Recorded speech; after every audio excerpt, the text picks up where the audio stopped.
Hello, everyone, and welcome to something a little bit different for Agoners YouTube today.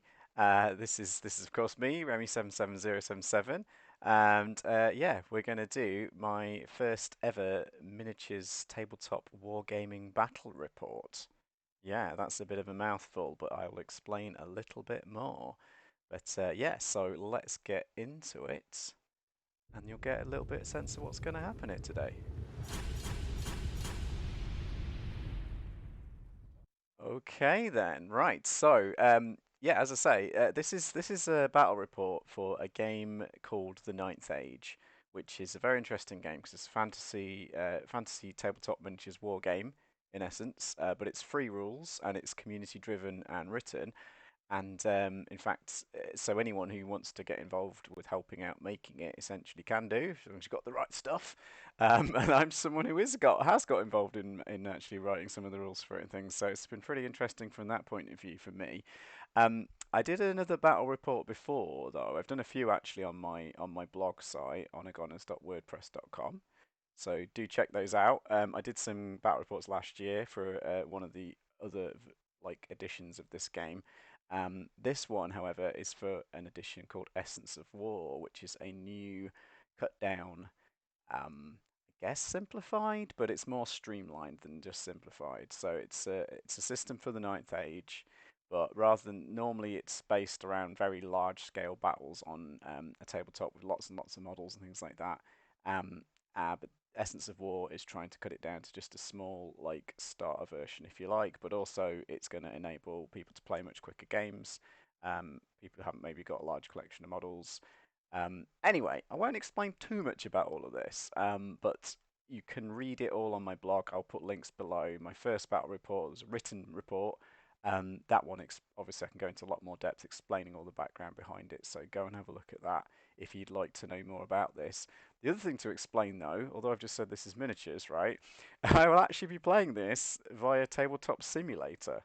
So that is also something quite new to me. This is only my second time playing on Tabletop Simulator, but we had and again, if you want to explain, if you want to know how to get this mod to play Essence of War or Ninth Age in Tabletop Simulator, again, go to the links below, and I will explain everything about it because again, it's a little bit complicated. But anyway, this battle was played a week ago, um, and yeah, so it took me a little bit while to get around to recording this. This is something new, as I say. Not too sure about how this is going to go. Hopefully, bear with me, guys. It will all be fun. And of course, who's playing it but me? There's me, Remy, as you might know me. Drop my numbers off my name though. I mean, it's significant, guys. The 77077's not there for fun. It means something. Anyhow, versus Rob, who is also another, he's also got a little icon there. RH World Building is Rob's company. I'll explain a little bit about that now, actually. So, what RH World Building is, it's another company set up. He has a Patreon and things like that. Again, links I'll drop you for him. But yeah, he actually makes these paper miniatures essentially. So they're like print-outable like PDFs and things. So if you don't have models to play a game like this and you like to quickly get into it, you can essentially build yourself. But you don't want just little like I used to play it when I was a kid on like cardboard cut out like squares and things. Doesn't look very nice. Um, and obviously, paper models like RH World Building is still not as quite as nice as having the full three-dimensional models and things, but it looks a darn sight better than just bits of cardboard. So yeah, it's a nice little way to get into the game very, very cheaply if you want to try it out. Um, yeah, and also for Tabletop Simulator, quite a lot of the armies that we've been playing with on there, they actually use Rob's images for the scans into the game. However, this one we won't be seeing any of Rob's own artwork in it. We will be seeing. I don't know who does the one of the armies, but one of them is by Antohammer. So again, I'll drop a link to that. It's exactly the same thing. They're essentially paper miniatures, so you'll see this. So yeah, this was played. This was played a little while ago. So hopefully my memory of what happened will be okay. But yeah, and the battle will be Warriors of the Dark Gods versus KoE. Sorry, Kingdom of Aquitaine for people who aren't in the know. So I was going to explain the armies a little bit. So what we have in in Essence of War right now, we have these patrols lists, and these are basically pre-made little small armies to give you a good feel of that faction and enable you to get started with a small number of models, basically. So the Warriors of the Dark Gods list, they have, I won't go through all the details and all the stats, but again, you can look them all up if you want to know what they do. They have a Sorcerer, this chap here, single model. He can join a couple of the units if he wants to, but or he can roam free. You've got a blocker nasty warriors who are these like super sort of, I guess, super powered knight guys. Evil black knights. If you if you're not familiar with the background at all, just imagine the Black Knight from Monty Python's Holy Grail or something like that. But a bunch of them. They've got a guys called the Fallen, which are kind of like black evil knights that have failed in their quest to become powerful or something like that. I don't know all the background to these guys. I have read some of it. And then they have warrior knights, which are the same chappies as the warriors, but this time on horseback. Very very nasty. The thing to note about their whole list is they're all pretty good at fighting, right? Um, the only thing is they don't have a lot of numbers, so they've only got this unit's only got 8 guys, 8 warriors, 4 fallen, and 3 warrior knights, and 1 sorcerer. So they don't have the numbers, but they do have the skills. Basically, they're also all pretty resilient, and all have a lot of armor, and they're just nasty all round, really. Their sorcerer comes with 2 spells. One is a debuff spell on the enemy, so it's called the Rot Within, and it basically reduces the skills of the one enemy unit that you target with this debuff. They also have an attacking range spell called Molten Copper. Um, let's get a sip of my coffee there to keep my voice going strong. And Molten Copper though, yeah, that's got a reasonable range, and it does have to have line of sight though. But it hits that unit, and it basically kind of reverses your armor against you. This gets more powerful the better your armor is. Whereas if you don't have any armor on, it doesn't really do much to you. So I will explain a little bit about the Kingdom of Aquitaine. Now they are essentially, unfortunately, we don't have a nice image for this, right? This is all very in alpha stage. Again, if you read my previous battle report, you'll understand all this background. But yeah, so we don't have a nice image of yet for these guys, but this is them in the raw spoilers spreadsheet form, which obviously I have access to all this stuff because I'm actually on the team helping to write this stuff, as I mentioned. So it's pretty interesting. But yeah, they are essentially like an Arthurian knights themed faction. So you know you've got your dashing knights on horseback and all this kind of stuff. But they also have the peasants, they're the poor serfs who live in their kingdom who aren't the knights, and they sometimes get dragged along to battle. But there's one of their rules is actually they have a damsel who is a sorcerer, but although she's technically the general of the army, she really doesn't actually do anything for a general because well she boosts the discipline only of the peasants, but the knights don't really care about any of the damsel or the peasant bowmen, okay? Because they have this rule insignificant, which means they will not panic the knights. So it's actually kind of a benefit to the knights actually that they just don't care about these peasants or the damsel. Even if they're running away, getting slaughtered, they're not bothered. But yeah, again, like the warriors list though, quite small in number. So they have two knightly blocks, one of which are called the Knights Aspirant, which have I guess light lancers, and they're kind of trainee knights, so they're not that skilled as the name would suggest. Aspiring knights, they're not that skilled, but they are better on a charge, and they are very good at charging. So they have an extra rule that helps them charge. Whereas the knights of the quest are actually very slow to strike in combat. They do have, I guess they have what you'd imagine like great big two-handed weapons or something. So they're very slow to attack, but obviously charging is generally a benefit anyway for any unit. But unusually for I guess an army of knights, there's only one unit that really cares about charging, which is the Knights Aspirant. Knights of the Quest aren't too bad because they don't receive as much benefit really from charging as you might expect. Right, anyway, on to the battle. So this is within Tabletop Simulator. Again, I won't explain too much. You can see the turn counters up here, but this is during this. This is the setup phase. So the board was set up by our host Mateo, and he's also set up all the terrain and things like that. And we rolled, and Rob had to go first, so he has to deploy his army first, which is a sort of a disadvantage. But then but he will get the first turn, so that can be an advantage. I'm not too bothered about this. I actually think that in these small Essence of War games, going second can be an advantage somewhat. Partly because the actual way you win the game is get more units than your opponent close to the objective in the middle of the battlefield at the end of the game. So we've got 4 turns to get on that objective, but obviously probably gonna have a fight to see who actually gets to stay on it as well. So it is a war game. It is about a battle, but there is an objective, and it kind of forces you, partly because the game is quite designed to be short. With only 4 turns, we want to make sure people are kind of motivated to get stuck in. So that's partly why that objective is all important when it comes to Essence of War. So he does this setup like this anyway. He puts all his forces on what would to him be his right flank. We'll see in a minute the overview of the battlefield, but yeah, so he crams them all up. Now this is quite a smart thing. What he's done, he's put a front line of his warrior knights and his warriors. They're the toughest and most heavily armored guys, as we talked about. But he does have his sorcerer in the back, and he also has the fallen in the back. Now the fallen aren't quite as tough to damage. Oh well, maybe they're just as tough damage, but they have even less numbers, so than the warriors do. So they're a little bit more vulnerable to missile fire and things like that. They are a bit faster as well, so he's put them at the back so they can quite easily redeploy. But they're also kind of protected. There's also this hill right in the middle, well, not quite right in the middle, but just off center of the battlefield. Um, Ignore this brown mud and things like that. Some of this is just like, I guess, scenic, not scenery, scenic battlefield that we're playing on here.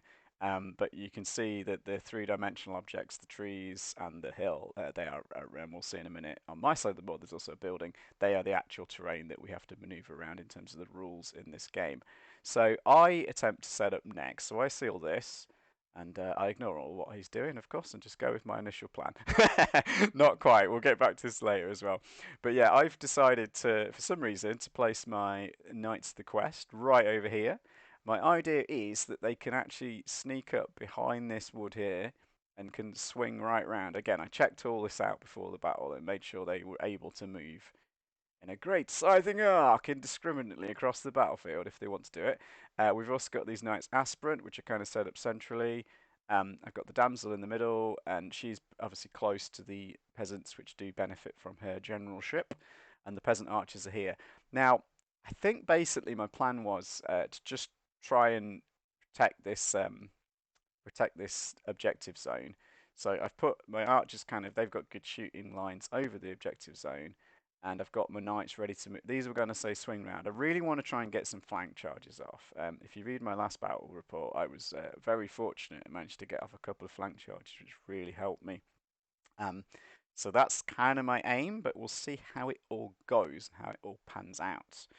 I perhaps haven't really paid enough attention to my opponent here with this deployment. I think that's something we'll get back to again later. I will give you a full round of what I think I did badly here, and spoilers, guys. This wasn't the best deployment that could have been done here from the Kingdom of Aquitaine, commanded by their newbie commander Remy. I will excuse myself, by the way. I've never played Kingdoms of Aquitaine before in Ninth Age. And if you know the history of the Ninth Age, there was previous games like Warhammer and things that came before it. I've also never played them in any game system, so they're very, very different to something I'm used to. And likewise, I've never played against Warriors of the Dark Gods. So yeah, we'll get onto this. So this is an overview. As you can see, Rob, all down here, we're kind of a refused flank. 3/4 of the battlefield completely ignored by him, his deployment, and myself, I've sort of almost slanted the opposite direction. Again, this might be to try and like prolong the battlefield, keep away from him for as long as possible as well. But also again, oops, sorry about that, trying to get those flank charges. And that's up. So there is a bit of stuff. So of course Rob goes first. So let's see what he does. And he immediately piles forward with everyone, as you'd expect from Warriors of the Dark Dogs. However, I'll just show that. I like doing this. It's not quite as he's actually paid quite a lot of attention to distances and things like this here. So what he's done, he's moved forward with his knights and he's also angled them. So he's obviously looking in at my peasant archers here. It is quite a long charge, but he has made it possible to charge next turn. Um, his warrior knights have proven how they're really not scared of my archers here, right? Because they've stepped onto the hill. They are actually just on the hill there, so they can be seen, but they also can do obviously charge over the hill and down the hill if they want to as well. So they're very, very visible right now. Not so visible though. Again, he's very carefully keeping his fallen in the back here. And then the sorcerer's moved up behind, and again, his sorcerer has set up some lines of sight through here, which we'll see in a moment. So a pretty good first turn. I think that's a very smart movement from Rob. I think he could have got closer with his knights. That's the only thing I kind of wonder about. But it all makes sense to me what he's up to. Although maybe keeping the knights, the warriors rather, behind the hill might have been a bit of a safer play. But anyway, we'll see how it goes. We then have a magic phase, and this is just showing that I did manage to dispel um, his attempt at casting. So he did attempt to cast his molten copper, I believe it's called. His projectile spell anyway against my peasant archers. He probably wouldn't have done much anyway because, as I said, its power is the inverse of your armor, and the peasant archers do not have any armor, so they probably were pretty safe against this. But as it was the only relevant spell on the first turn, Rob decided why not have a pop at it, and I said fair enough, and I will have a pop at dispelling it, and I did. So no magic to speak of early on in this game, and there we end up. That's how his first turn ends up. Pretty uneventful apart from the movement. So and then I move back. So I don't try and do any charges or anything like that. But you'll see I maneuver my forces like this. So again, my original plan was to send these knights of the quest all the way around. But I figure this is a bit too immediate now. I'm a little bit scared of how fast he's moved up.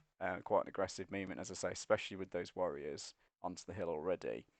Um, However, I've also angled my guys, so each unit is essentially protecting the flank of the next one. So, and I've done this took experienced ninth age players might be a lot quicker at this than me, but it did take me quite a little bit of kind of back and forth thing to try and get these angles exactly right. So one thing I was trying to make sure was if these warrior knights come in, do charge my peasant archers, I wanted to make sure I could get a flank charge into them, and there was no way they could get past my line of sight.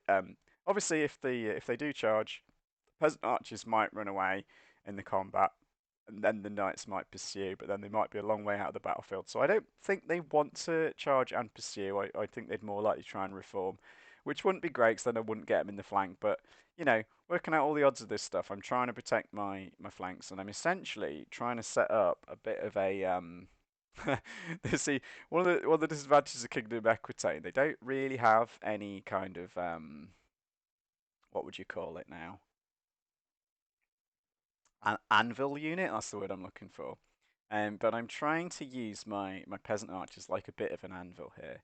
I actually kind of want this charge, as we'll see later, because they might fail it. It's a fairly long charge. Remember, I think they might need an 8 or a 9 on 2 dice to get in there.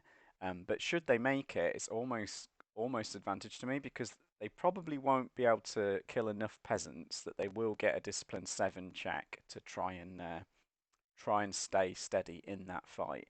And if they pass that, which is it's 50 something percent, it's greater than 50-50 odds they'll pass that. I then get this juicy flank charge, and I'm really quite scared of all these warrior units, but especially the warriors and the warrior knights. The fallen, I reckon I can probably take them right with quite a lot of my guys, but these two units I have looked at the stats briefly that I showed you early on. Almost as brief as I showed you on this video. Yeah, I did try and avoid them a little bit. But I did figure out, as we knew from my last battle, flank charges would be very, very good. And I reckon even though they're very tough, these guys, I reckon I could take them in the flank. The disadvantage would be they'd still be able to, if the peasants were still there, they'd still be able to attack the peasants rather than the knights. So it's not great, but I thought it was maybe my best shot. The other option I would have would be fleeing, of course. which might leave these guys in a very bad situation. So we'll get into that in a bit. So anyway, I thought I was pretty happy with this movement. We then get another magic phase. I roll pretty well. I do a spell and Rob fails to dispel it, and so I didn't actually go into my spells. I've got two buff spells, one of which is called Stone Skin, which does what it says on the tin. Really, it buffs the resilience of that unit significantly, so it's a very useful spell. And the other one is Know Thine Enemy, which again it's kind of the inverse of the warriors of the Dark Gods spell, which reduces the skills of your opponent. This is the opposite. It's a buff on your own unit, which increases the spells. So they kind of counter each other out in some ways. But Know Thine Enemy isn't that useful in this battle overall because the warriors are all really highly skilled in combat. So there's only a few situations where it'll help me. But anyway, I do get off Stone Skin and I put it on the Knight's Aspirant because they are in the most dangerous spot, I figured, especially as maybe this sorcerer will have a way to cast his spell against them, and that molten copper spell, whilst it's incredibly ineffective against my no unarmored peasants, it's very very very strong against my highly armored knights, which is an issue. Right, but stone skin will help them. That's the good news. Should they get shot at? And there's a lovely look at the stone skin. Look at that on these guys. I should note by the way that stone skin. Sorry, these not quite miniatures, paper miniatures by Antohammer are obviously quite an interesting theme.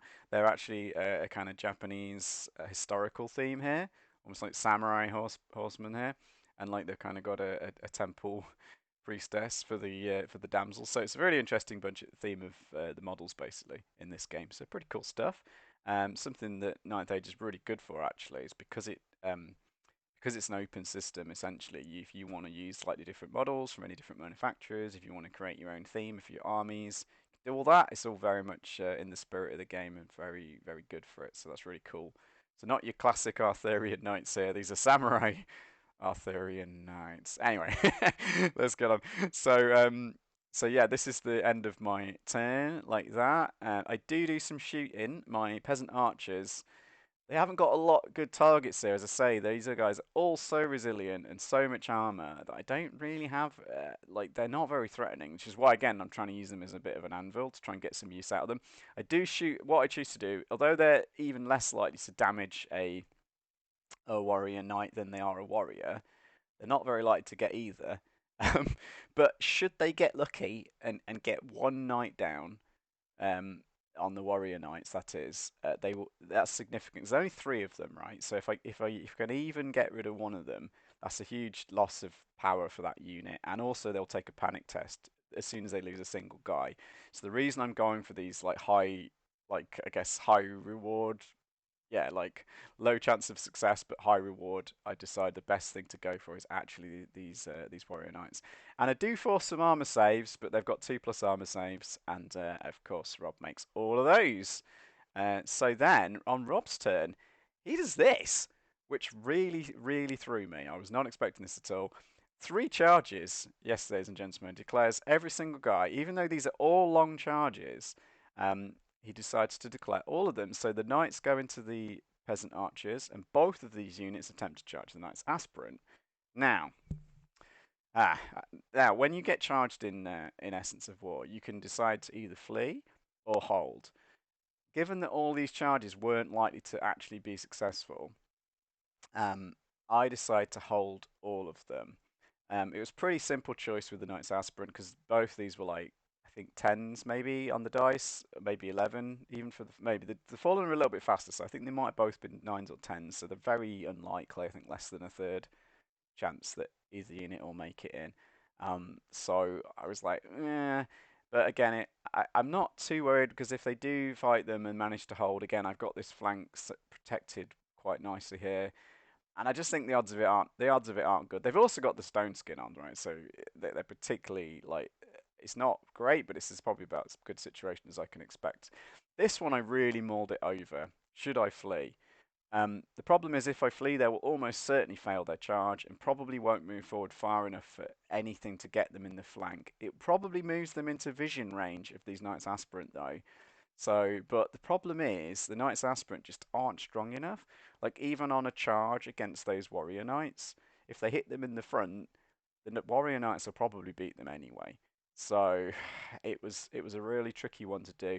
Again, I felt my best chance to do it was to hold, try and use these peasant archers as a bit of an anvil, and then maybe get them in the flank. That was my kind of what I was thinking about. I thought I was being very clever, but we'll see if I was. Right, Rob rolls a load of dice for all of these, and of course he fails every single one of them because all of them, to be fair, all of them were pretty unlikely. I mean, there's a small odds he'd make one of the three. But yes, so these guys stumble forward. If you look, they both have to move towards their intended target as best they can.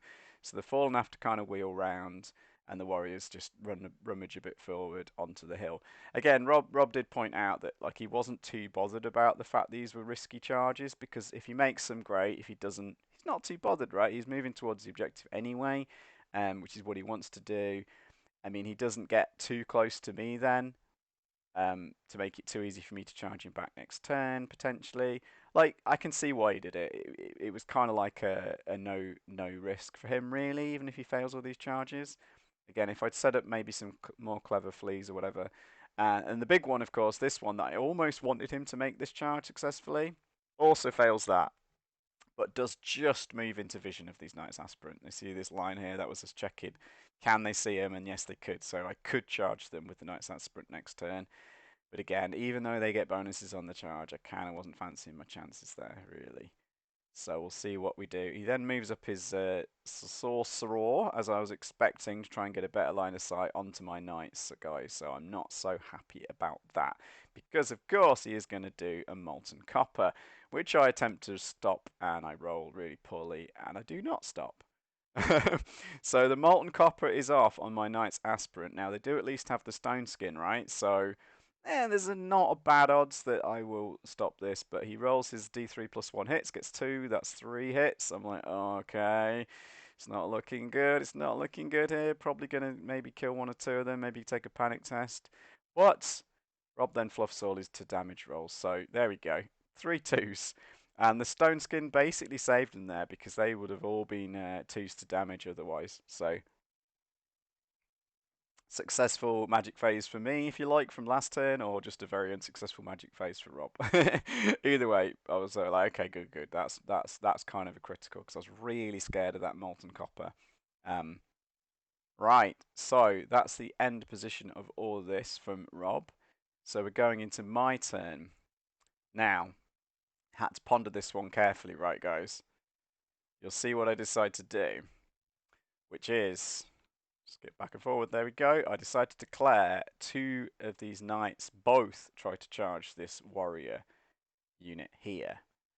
Now, I can't remember which order I did it in, but I did obviously you have to do it. You have to declare one on each other. But Rob was holding no matter what. He wasn't bothered about it. My hope was right if I could get this charge off correctly, I could potentially.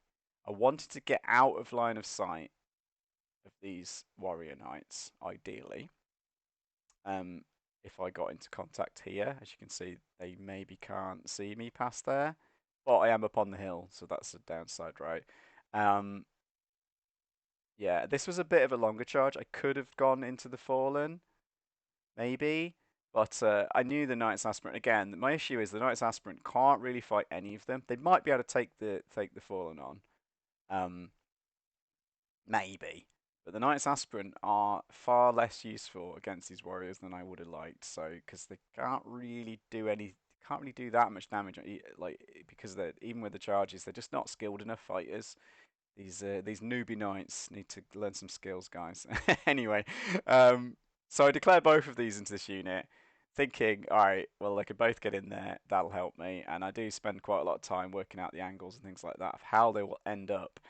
The unfortunate problem is, and I do roll both of them. They're both, I think, 6s or 7s, so pretty likely. And the Knights Aspirant would have a reroll on that as well, so they were almost guaranteed to get in. But yeah, they were both pretty short charges, and they both got made. So they end up like this.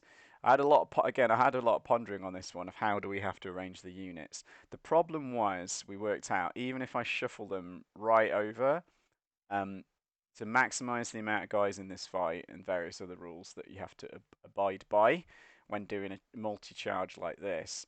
I couldn't really get the Knight's Aspirant out of the line of sight for the Warrior Knights. So already I'm kind of thinking maybe this wasn't great, because my idea was I wanted to blow through these guys in one turn and then get some pursuits into hopefully maybe into the Sorcerer.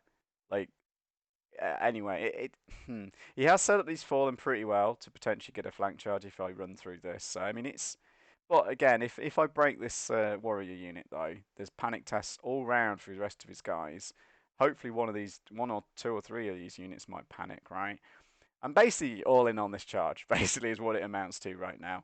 I've decided to go for it, and you know, 2 night blocks. Gordon, they're gonna smash up these warriors. That's what I'm hoping.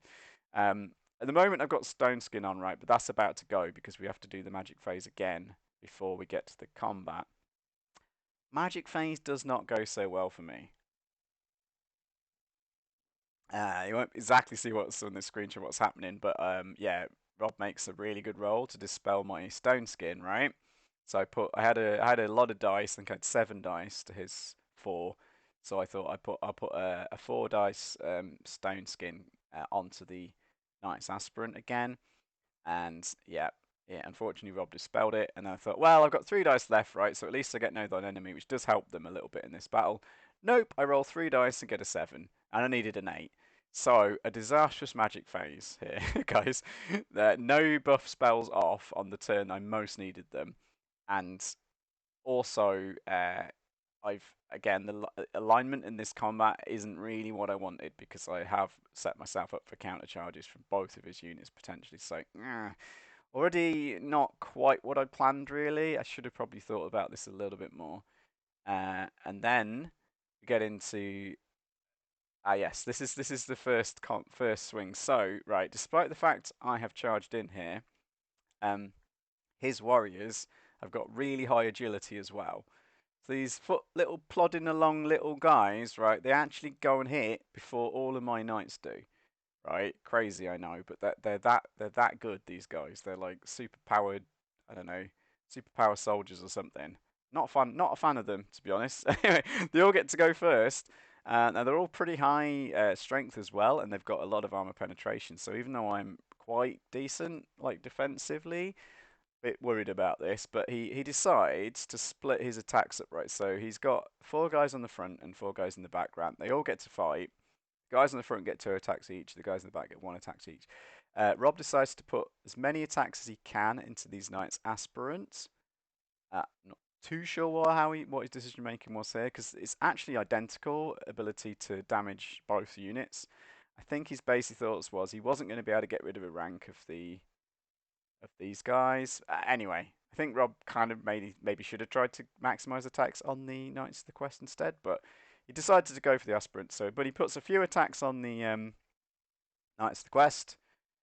Couple of hits, both damage, and I fluff 2 armor saves. So starts off this battle pretty badly. He already has killed 2 of my Knights of the Quest before I even do anything.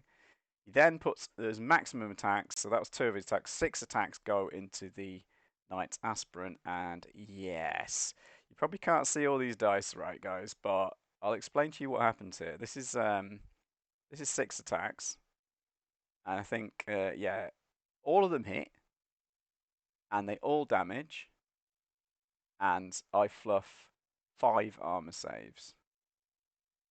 And then I get an extra Aegis save for some reason. These knights have some magical powers, and I fluff all of them too. So, yep, that's 7 knights killed. All of the Knights Aspirant wiped out in 1 round of combat. Didn't even get to swing, and and I only got 4 of these guys left. They did manage to kill 1 warrior. Woo! Yay! So my all-in charge gamble here has significantly not paid off, as we can see. But let's move on, see what goes on here. I do, in fact, manage to pass my break test with a roll of 3.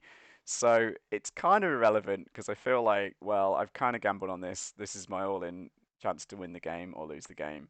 But, you know, the brave knights somehow hang around. So there's another little look at them. There we go. Knights of the Quest. So brave, even though everyone's died. They're hanging in there. Um, so Rob's turn now. This is the thing that's super bad about this. Of course, this was all on my turn, so he goes next. So he's got a bunch of options here. He decides to. He could get these fallen in. They can't actually get into the. They're actually in the front arc still of these Knights of the Quest.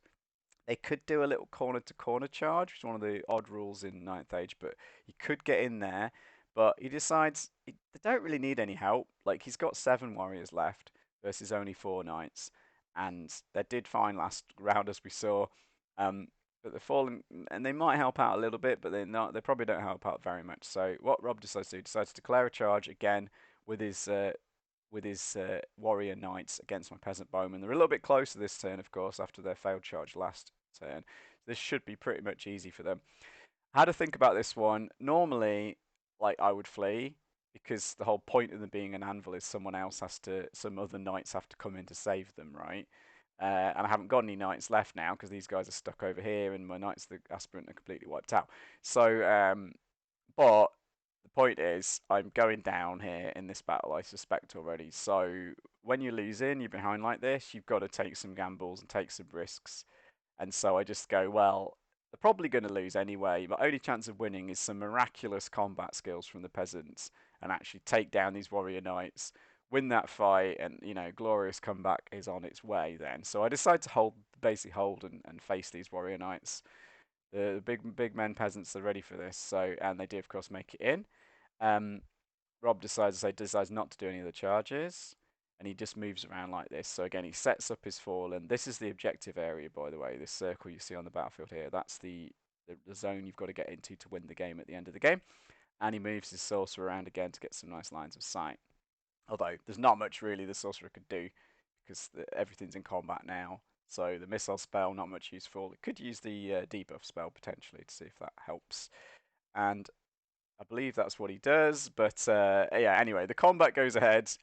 I think no spells. I think I managed to still get pretty lucky in the magic phase. I don't think any significant spells got off actually once again.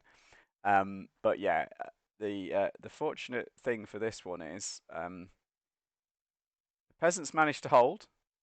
Did manage to force a load more armor saves on these warrior knights, and once again they passed them all. But yeah, they've actually been very lucky. It's just that Rob's made every single armor save.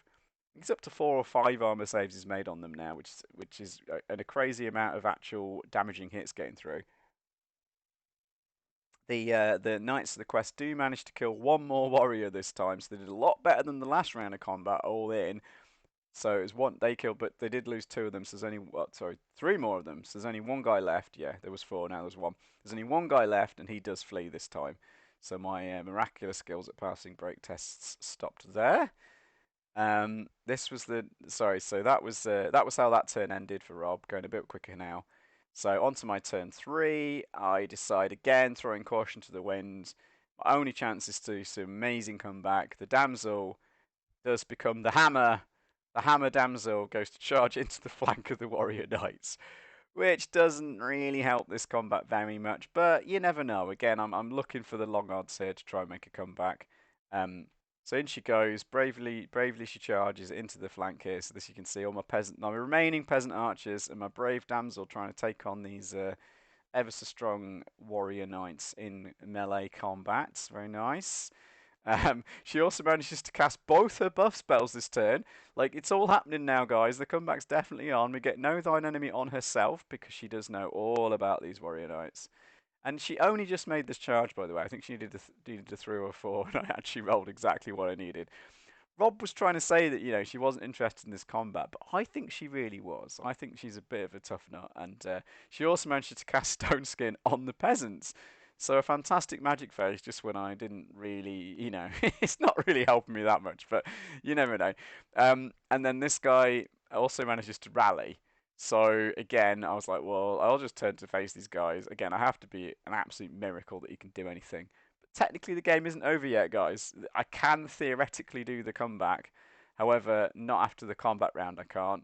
Um, the Warrior Knights again take more armor saves. I think I forced them to take about 6 or 7 armor saves with just the peasants, right, and the damsel combined in the whole battle.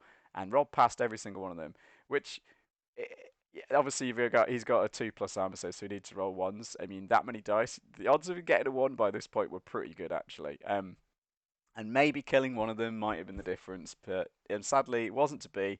Both my peasants and the damsel leg it.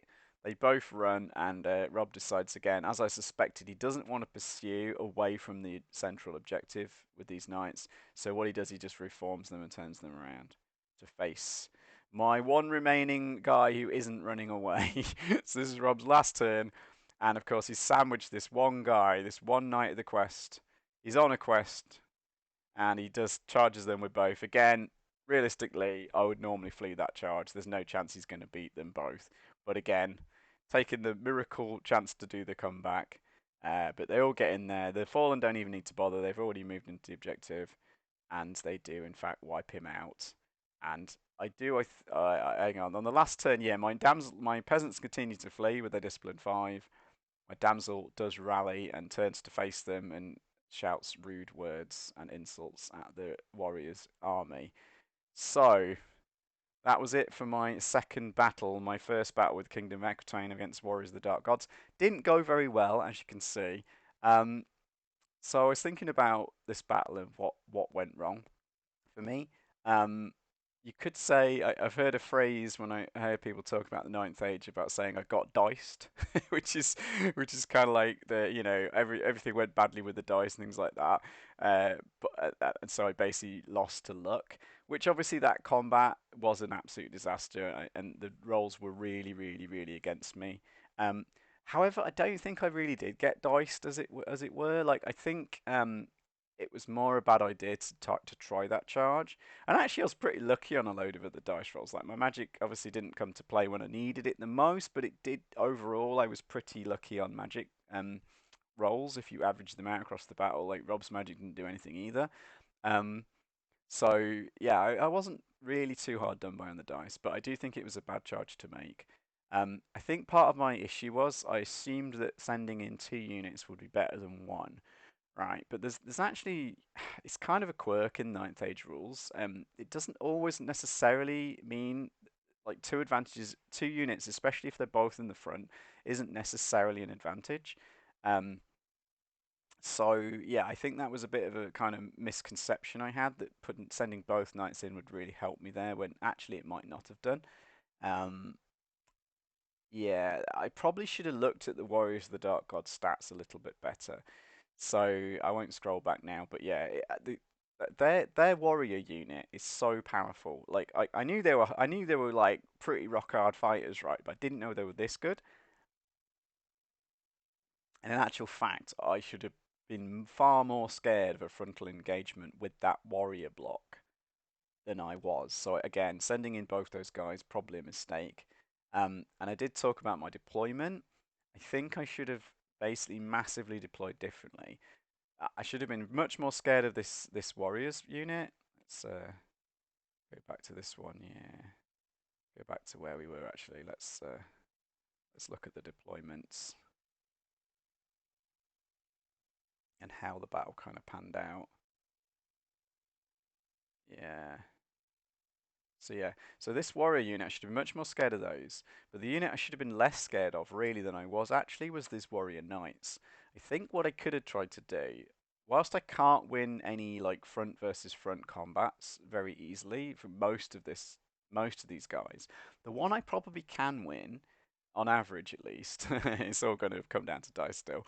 But the knights of the quest aren't too bad on the warrior knights especially if they get a charge. They both got great weapons, so they're both pretty good at killing each other, and they both attack last. And they've both got 6 attacks, so I've got 6 guys with 1 attack each. They got 3 guys with 2 attacks each. But the 6 guys gives me better odds actually overall because if I do kill one of them, they lose. They lose more with every loss they take. And I also potentially have a whole rank there that he might well not wipe out the whole rank. So again, I might have a little bit better off in this combat. So yeah, I do think I should have tried instead to move my Warriors of the Quest down here. I'm not sure there's a way to position them right behind this building. Maybe there was, but I think I should have tried to force that combat there. And I think I should have played these Knights Aspirant as a flank-only force, basically. I should have been all in on trying to get a flank charge. But again, this terrain didn't really help me here, to be honest, because there's not enough room for the Knights Aspirant to get around this wood here. Like, the reason I set them this way round is because I thought these Knights could make it round, and they can, but the Knights Aspirant are just too wide. So this gap here, again, I've talked to Pateo about this, and like I do just think that some of the terrain ought to be either closer to the board edge or further away. Because when you get this kind of intermittent distance where some units can get through and some units can't, like it really affects the battle actually. And you can't reform and redeploy your units shape in Essence of War, again, to keep this game a bit simpler. But I do think that has a big effect on how the terrain should be set up to kind of like balance that out. Basically, is what it's just my opinion anyway. We are in alpha stages of this, so again, it doesn't really matter. I think terrain can matter like way more in other different ways. So the precise positioning of the terrain isn't a drastic thing, but it's something I would maybe say. Well, maybe we should have some maybe recommended rules, but like they wouldn't be hard rules either way. Whatever we want to do, it's designed to be a very beginner friendly game.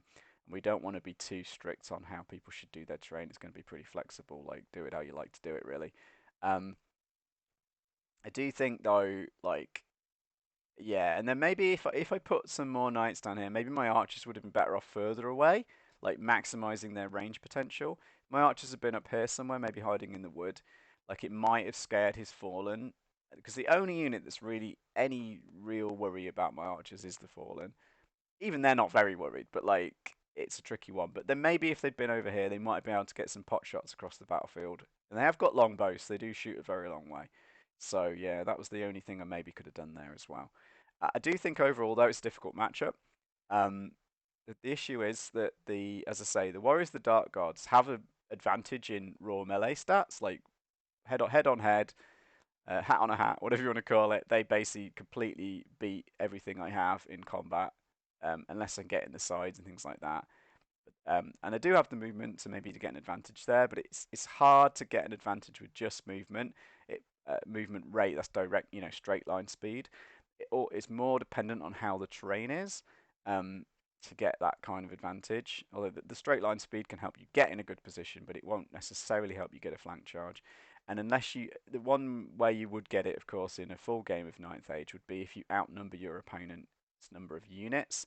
That's usually how you get flanks in my not I don't have a great experience in this, but generally speaking, I found the way to get a flanking advantage is to have more units than your opponent, which can really help you out here. But because in the Essence of War, every single faction only has 3 units to keep things nice and simple and even, like you don't get that kind of advantage to get flanks. But yeah, as a way, Warriors of the Dark Gods, they have the melee combat advantage, but they actually also have a shooting advantage because although I've got this unit of longbowmen, they don't do very much to any of these guys. The chance of them killing anyone is like pretty minimal. Whereas he has this very, very dangerous spell. So even if I hang back, like this sorcerer is way more threatening than all of my magic and all of my shooting in terms of missile firepower because one of those spells, one lucky roll with that molten copper spell could wipe out not well, it couldn't wipe out one of my knight units, but it could significantly damage them, cause a panic test, basically make them pretty much useless for the rest of the battle if it's successfully cast on either of them. So yeah, I got fortunate with that one in this battle, but again, I think having an advantage in both melee and missile combat, like it immediately puts like the Night Kingdom of Equitrain on the back foot against the Warriors, and they have to play it really, really carefully, and certainly not go gung ho like I did anyway. Um, so I think anyway, that's all I've got to say about this one, really, guys. This has gone into quite a long video actually. I've talked for far longer than I thought I would, as I always do. I would love to know how do you find video battle reports like this? Do you prefer me to do some more written reports, or would you prefer me to do more video reports like this? Anyway, let me know in the comments, or I will also post this on the Ninth Age forum, of course, various other places. So long for now. I'll leave you all, and maybe see you for more of these battle reports on YouTube. I'll certainly see you for some more battle reports in some format anyway in future. Cheers. Bye.